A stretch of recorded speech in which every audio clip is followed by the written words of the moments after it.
तभी वो doctor Simone को धक्का देकर उसे भी एक रस्सी से बांध देती है। वो उसे बताती है कि तुम्हारे ही डैड फ्रेडरिक की वजह से मेरी पूरी फैमिली जान से मर गई, यहाँ तक कि मेरे बच्चे भी उस बारिश की वजह से मारे गए। डॉक्टर उससे कहती है कि अगर तुम्हारे डैड वो एक्सपेरिमेंट न करते तो वो जहरीली बारिश न होती और आज मेरे बच्चे और मेरी फैमिली जिंदा होती। इधर बाकी दोस्त वहाँ उस डॉक्टर के घर से खाना ढूंढ रहे होते। तभी मार्टिन बाहर देखता है तो वही शिकारी आ चुके थे। यहाँ जब जीन देखता है तो बाहर वही शिकारी खड़ा था जिसके बाजू पर सांप का टैटू छपा हुआ था। इसे देखकर वह एकदम से चौंक जाता है, इसलिए वह एक गन उठाता है और बाहर आकर उस शिकारी को वहीं पर ढेर कर देता है। लेकिन तभी वहाँ उसे वो शिकारी आकर पकड़ लेते हैं। ये देख बाकी बच्चे दोस्त वहाँ से भाग निकलते हैं। इधर वो डॉक्टर रासमस को वो जहरीला इंजेक्शन लगाने ही वाली थी, तभी वहाँ पैट्रिक आकर उसे गोली मार देता है और मौके पर ही सब वहाँ से भाग निकलते हैं और दोबारा से अपना आगे का सफर शुरू करते हैं। और कुछ ही आगे आने पर उन्हें दूर एक घर दिखाई देता है जिसके अंदर लाइट जल रही थी, मतलब वहाँ कोई रह रहा है, इसलिए वो उसके पास आ जाते हैं। लेकिन तभी वहाँ एक आदमी उनके सामने आ जाता है। वो उन्हें अपने घर के अंदर रात गुजारने की इजाजत दे देता है, लेकिन उन्हें अपने हथियार बाहर ही रखने होंगे, इसलिए न चाहते हुए भी वो उस घर के अंदर चले जाते हैं। अंदर आते ही उनके सामने एक जैसे कपड़े पहने बहुत सारे लोग थे, जिसे देखकर उन्हें वहाँ कुछ अजीब सा लगता है। वो उन्हें रात गुजारने के लिए एक कमरा देते हैं जिसमें वो अपनी नींद पूरी करते हैं। और सुबह होते ही वहाँ एक औरत कैरेन उन्हें सुबह का नाश्ता करने के लिए कहती है और कई दिनों के बाद आज वो अपना पेट भरकर खाना खाते हैं। लेकिन हैरानी की बात ये कि इन लोगों के पास इतना खाना आया कहाँ से है। इसके बाद वहाँ उस घर के अंदर सिमोन रासमुस को एक डॉक्टर के पास ले आती है क्योंकि उसका जख्म धीरे धीरे बढ़ता जा रहा था। वो डॉक्टर वहाँ एक इंजेक्शन निकालता है जो बिल्कुल वैसा ही था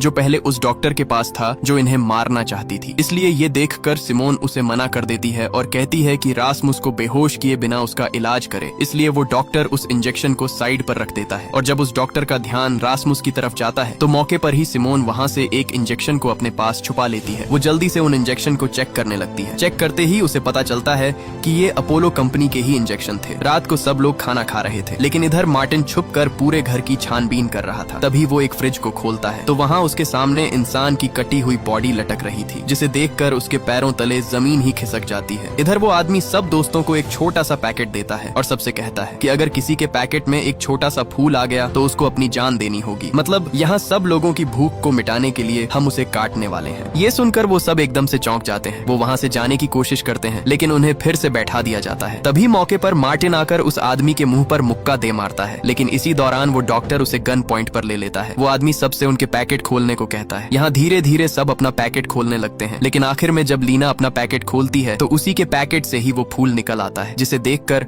उसका होश ही उड़ जाता है। वो लोग वहाँ से उसे ले जाने लगते हैं, लेकिन तभी वही औरत कैरेन उसके हाथ से वो फूल ले लेती है और कहती है कि मैं इसे अपनी बेटी जैसा समझती हूँ, इसीलिए मैं नहीं चाहती कि ये हमारी खुराक बने। वो बताती है कि ली की जगह मैं खुद अपनी जान देने के लिए तैयार हूँ। ये सुनकर ली वहाँ रोने लगती है और वो औरत उसे आखिरी बार हाथ मिलाकर वहाँ से चली जाती है। इसके बाद वो सब वहाँ से जाने के लिए तैयार हो जाते हैं। तभी उस डॉक्टर से सिमोन अपने डैड फ्रेडरिक के बारे में पूछती है। आगे से डॉक्टर उसे बताता है कि हाँ, मैं ही फ्रेडरिक का असिस्टेंट था और इस वायरस के फैलने में मेरा और फ्रेडरिक दोनों का हाथ है। ये सुनकर सिमोन दुखी होकर वहाँ से चली जाती है, लेकिन तभी वहाँ वो आदमी उस डॉक्टर को भी अपने घर से जाने के लिए कह देता है। इधर सब लोग जंगल से आगे बढ़ ही रहे थे, तभी वहाँ वही डॉक्टर आ जाता है और एक इंजेक्शन दिखाकर कहता है कि इसी इंजेक्शन की वजह से वो जहरीली बारिश फैली और सब कुछ खत्म हो गया। तभी वो इंजेक्शन अपने गले में घोंप देता है जिससे वो तड़पने लगता है, लेकिन तभी मार्टिन उसे गोली दे मारता है और उसका काम वहीं पर तमाम हो जाता है। रात वो एक खाली घर के अंदर गुजारते हैं और सुबह होते ही मार्टिन सिमोन को वही मैप दिखाता है जिसमें वो दीवार थी। वो उससे कहता है कि हमें किसी भी तरह करके वहां तक पहुंचना होगा,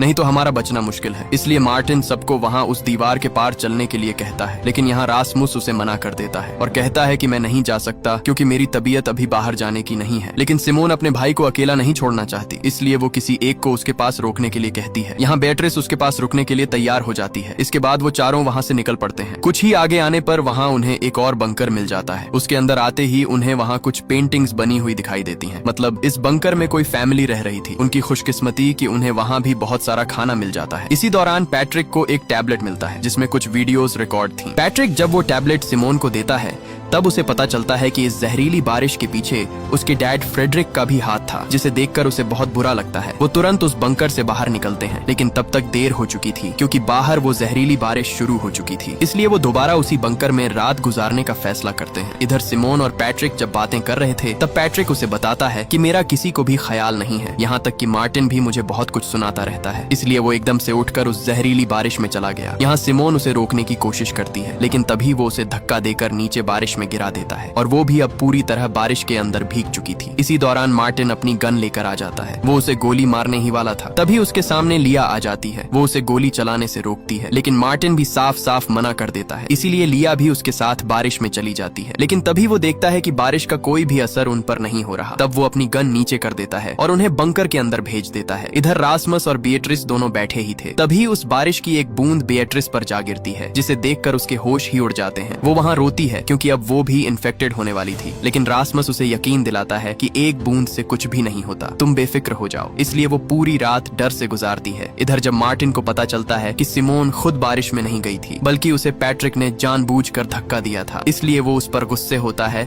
और उसे बंकर से बाहर निकलने के लिए कहता है। इधर सुबह जब रासमस उठकर बेट्राइस को देखता है तो वहाँ उसके पैरों तले जमीन ही खिसक जाती है, क्योंकि बेट्राइस वहाँ मर चुकी थी। यहाँ मार्टिन भी पैट्रिक को जवाब दे देता है और कहता है कि अपना सब सामान पैक करो और यहाँ से चले जाओ, क्योंकि अब हमें तुम्हारी कोई जरूरत नहीं। इसलिए उसी दिन पैट्रिक रोता हुआ वहाँ से चला जाता है। पैट्रिक वहाँ से सीधे उसी घर के पास आता है जहाँ रासमस रुका हुआ था। जब वह आता है तो देखता है कि रासमस बेट्रिस की लाश लेकर बाहर आ रहा था, जिसे देखकर वह उल्टे पैर वहाँ से भाग निकलता है। वह भागता भागता एक जगह आ गिरता है। जैसे ही वो खड़ा होता है तो एकदम से उसके सर पर कोई आकर कपड़ा डाल देता है और वहाँ उसे एक गाड़ी में बैठा दिया जाता है। तब वो उसी आदमी को देखता है जो उन शिकारियों का लीडर था, जो उन्हें पकड़ने के लिए उनके पीछे हाथ धोकर पड़े हुए थे। वो आदमी उसके बाकी दोस्तों के बारे में पूछता है कि वो कहाँ हैं, लेकिन आगे से पैट्रिक साफ साफ मना कर देता है। इसलिए वो उसे धमकी देता है और बताता है कि अगर तुमने हमें न बताया तो मैं तुम्हारे सारे दांत एक एक करके बाहर निकाल दूंगा। लेकिन फिर भी आगे से पैट्रिक मना कर देता है। ये सुनकर वो आदमी उसका एक दांत बाहर निकाल देता है। इसलिए वो उसे अपने दोस्तों के बारे में सब कुछ बता देता है। इधर लिया और बाकी दोस्त वहाँ से सब खाने का सामान पैक कर रहे होते हैं। तभी सिमोन मार्टिन से पैट्रिक के बारे में पूछती है कि वह कहाँ है। तब मार्टिन बताता है कि उसे मैंने बंकर से बाहर निकाल दिया था और वह यहाँ से जा चुका है। तभी बाहर दरवाजा खटखटाने की आवाज आती है। मार्टिन जैसे ही बाहर आता है तो वहाँ उसके सामने रासमस बीट्रिस को उठाए हुए खड़ा था, लेकिन मार्टिन उसे अंदर आने से मना करता है, क्योंकि उसे पता था कि बीट्रिस के साथ साथ रासमस भी इन्फेक्टेड हो चुका है। लेकिन रासमस उसकी एक बात नहीं सुनता और वो बीट्रिस को लेकर सीधे बंकर के अंदर आता है। रासमस बीट्रिस को मरा हुआ देखकर बहुत दुख में था। तभी सिमोन एक सूट पहनकर उसके पास आती है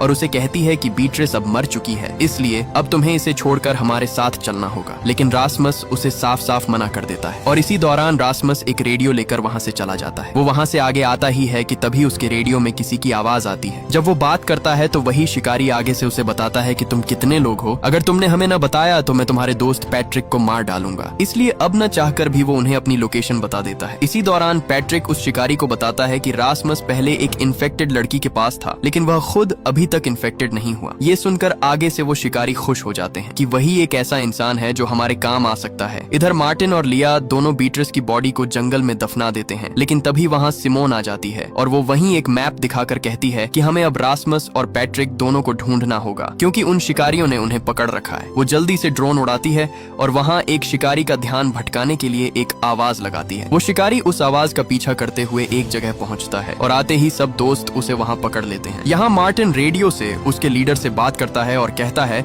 कि मैंने तुम्हारे एक साथी को पकड़ लिया है, अगर तुम उसे जिंदा देखना चाहते हो तो बदले में हमारे साथी तुम्हें वापस करने होंगे। अगले दिन सिमोन उस शिकारी को रासमस से बात कराने के लिए कहती है। वह आगे से उसे कहता है कि मैं अब अकेला ही मरना चाहता हूँ। ये सुनकर सिमोन उस लीडर को अकेले जंगल में मिलने के लिए कहती है और उसी दिन वह उसे मिलने के लिए जंगल में आती है। वो शिकारी उसे बताता है कि तुम्हारा भाई रासमस की बॉडी पर उस जहरीली बारिश का कोई असर नहीं हो रहा है, इसलिए अब मैं उसे एक इंजेक्शन लगाने वाला हूँ, जिससे हमें पता चल जाएगा कि कैसे उस जहरीली बारिश को रोका जा सकता है। इसी दौरान मार्टिन उसके साथी को वहाँ ले आता है और बदले में सिमोन रासमस को मांगती है, इसलिए वो शिकारी रासमस को उनके पास वापस भेज देते हैं और गुस्से में रासमस इंजेक्शन लिया से छीनकर अपने आप को लगा लेता है, जिससे वह जमीन पर जा गिरता है। ये देखकर सबके वहाँ होश ही उड़ जाते हैं, क्योंकि अब उन्हें लग रहा था कि रासमस उनके बीच नहीं रहा। लेकिन तभी उसे होश आ जाता है और सही सलामत वह चलने लगता है। ये देखकर सिमोन को यकीन नहीं आता, क्योंकि सच में रासमस की बॉडी पर उस वायरस का कोई भी असर नहीं हुआ। इसके बाद मार्टिन सीधे पैट्रिक के पास आता है और उसे अपनी सभी गलतियों की माफी मांगकर उसे अपने गले लगा लेता है। यहाँ अब सब दोस्त अपोलो कंपनी की तरफ जाने के लिए तैयार हो जाते हैं। तभी वही आदमी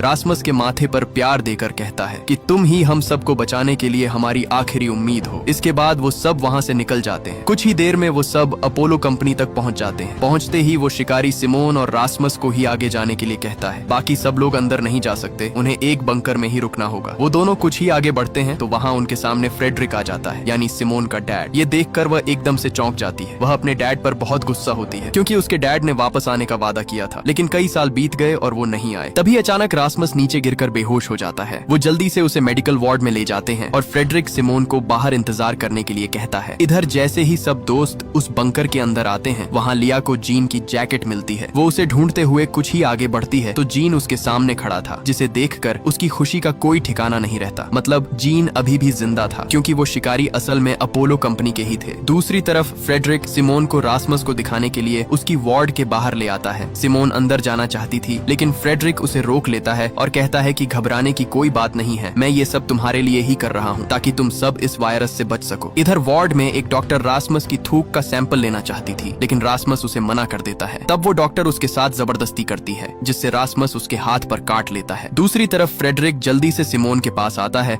और घबराहट में उसे बताता है कि अपने भाई को लेकर यहाँ से जितना जल्दी हो सके दूर चले जाओ, क्योंकि अब इस वायरस का कोई इलाज नजर नहीं आ रहा है और ये बहुत तेजी से फैलने वाला है, जिससे सब लोग मारे जाएंगे। जैसे ही वो रासमस के वार्ड में आता है तो वहाँ वो डॉक्टर रासमस के काटने पर तड़पकर मर चुकी थी। ये देखकर फ्रेडरिक जल्दी से रासमस की थूक लेकर माइक्रोस्कोप पर जब देखता है तो वहाँ उसके पैरों तले जमीन ही खिसक जाती है और वो तुरंत सब बंकर पर इमरजेंसी लगा देता है और सब बंकर वहाँ पूरी तरह बंद हो जाते हैं। फ्रेडरिक जल्दी से अपोलो कंपनी के मैनेजर से बात करता है। वो आगे से उसे बताता है कि किसी भी तरह करके रासमस का ऑपरेशन करो ताकि हम वैक्सीन बना सकें। लेकिन फ्रेडरिक को पता था कि अगर उसने रासमस का ऑपरेशन किया तो रासमस अपनी जान से हाथ धो बैठेगा और वह यह बिल्कुल नहीं चाहता था। इसलिए फ्रेडरिक सिमोन से कहता है कि जितना जल्दी हो सके अपने भाई को यहाँ से कहीं दूर ले जाओ, क्योंकि उसकी जान खतरे में है। ये सुनकर सिमोन जल्दी से आकर मार्टिन से बात करती है और उसे बंकर के दरवाजे खोलने का रास्ता बताती है और जैसे तैसे करके वो उस बंकर का दरवाजा खोल लेते हैं और रासमस को साथ लिए बिना वहाँ से बाहर भाग निकलते हैं। लेकिन तभी आगे से फ्रेडरिक आ जाता है और उनसे कहता है कि तुम्हें रासमस को भी साथ लेकर ही जाना होगा। तभी फ्रेडरिक अपनी गन उन पर तान देता है और धमकी देता है कि अगर तुम रासमस को साथ लेकर नहीं गए तो मैं तुम सबको गोली मार डालूंगा। लेकिन अचानक मार्टिन आगे बढ़ता है और मौके पर ही फ्रेडरिक उसे गोली मार देता है, जिससे मार्टिन बुरी तरह जख्मी हो जाता है। लेकिन तभी सिमोन उसे धक्का देकर नीचे गिरा देती है और जैसे तैसे करके